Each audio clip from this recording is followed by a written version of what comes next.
মা, তুমি এখানে চা বেচতেছো? তুমি আমারে আর কত কষ্ট দিবে? আমার বউ আমারে বললো চা বিক্রি করতেছে। আমি এই কথা শোনার পরে নিজেরা সামলায় রাখতে পারি না। আমি এই জন্য তোমাকে নিতে আসছি। আমি থাকতে তুমি এত কেন কষ্ট করো? ভিক্ষা করো, চা বিক্রি করো, এত কষ্ট দরকার কি তোমার? আমি না তোমার সন্তান? তুমি না আমার জন্ম দিছো? তাহলে এত কষ্ট কেন করো আম্মা? বাবারে, কিছু কিছু কষ্ট সন্তানের ভালোবাসার জন্য করতে হয়। আমি চাই নাই ভালোবাসা, আমি শুধু চাই তুমি আমার পাশে থাকবা, সবসময় আমার পাশে থাকবা। তুমি পিছিয়ে কি করছো না করছো আমি সব ভুলে গেছি। তুমি আমাকে মাফ করে এখন তুমি আমার সাথে চলো, আমার বাসায় থাকবা, চলো। না বাবা, আমি তো তোর আগেই কইছি আমি যাব না।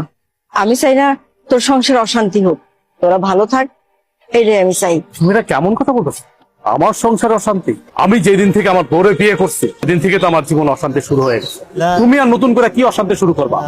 অথচ দেখো, আমার বাড়িতে থাকার কথা তোমার, অথচ তুমি না থেকে আমার শ্বশুর থাকছে। শ্বশুর থাকতেছে নন স্টপ, দিনের পরে দিন, রাতের পরে রাত, ভালো মন্দ খাইতেছে, ঘুমাইতেছে, ফিরতেছে। অথচ তুমি রাস্তা রাস্তায় ভিক্ষা করতেছো, চা বিক্রি করতেছো। খারাপ লাগে না আমার? আমার তো খারাপ লাগে। তোমার তো ন্যূনতম কমন সেন্স টুকু আছে, অথচ আমার শ্বশুরের কোনো কমন সেন্স নেই। আমার বোর কাছে আমার শ্বশুরই সব। যাই হোক মা, আমি তোমার এত কথা বলতে পারতেছি না, এখন কোনো কথা আমি শুনবো না তোমার। তোমার এই চার ব্যবসা রাইখা এখন আমার সাথে তুমি চলো।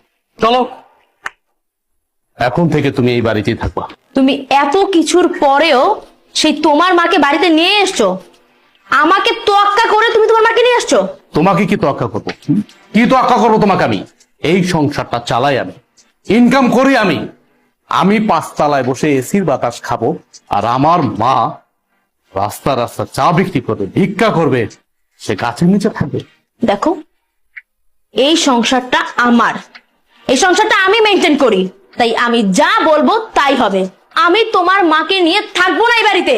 কে কার সাথে থাকবে বা না থাকবে এটা একান্তই ডিসাইড করব আমি। তুমি ডিসাইড করার কে? কে তুমি? কে তুমি বলো? আমি কে মানে? আমি তোমার বউ। এই বাড়িটা আমার, আর এই সংসারটাও আমার। এই সংসারের সব দায়িত্ব আমি পালন করি, তুমি তো তেমন কিছুই করো না। সো আমি এই সংসারে যে ডিসিশন দিব সেটাই ফাইনাল। আর তোমার মা তোমার ছোট ভাইয়ের ঘরে টিকতে পারেনি, আমার ঘরে কেন টিকবে? হ্যাঁ, তোমার কি মনে হয় যে উনি অত ভালো একটা মেয়ের সাথে টিকতে পারলো না, আমার সাথে টিকতে পারবে? কখনোই না। আমি তোমার মাকে নিয়ে এই এক ছাদের নিচে কোনো দিনও থাকবো না। এখনো সময় আছে, তোমার মাকে বের করো। বাহ, এই বাড়ি তোমার, তোমার কথা মতো চলবে।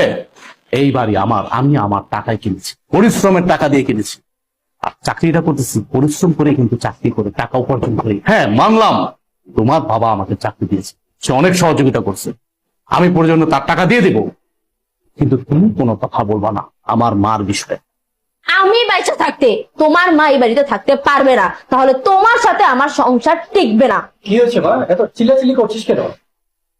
আপনার মেয়ে আমার মাকে এই বাড়ি থেকে বের হয়ে যেতে বলছে। আমার মাকে সে সহ্যই করতে পারতেছে না। আপনি জিজ্ঞেস করেন কেন আমার মাকে সে সহ্য করতে পারতেছে না? আমার মা গরিব, এই জন্য। বাবা দেখো, মহিলার দিকে তাকাও।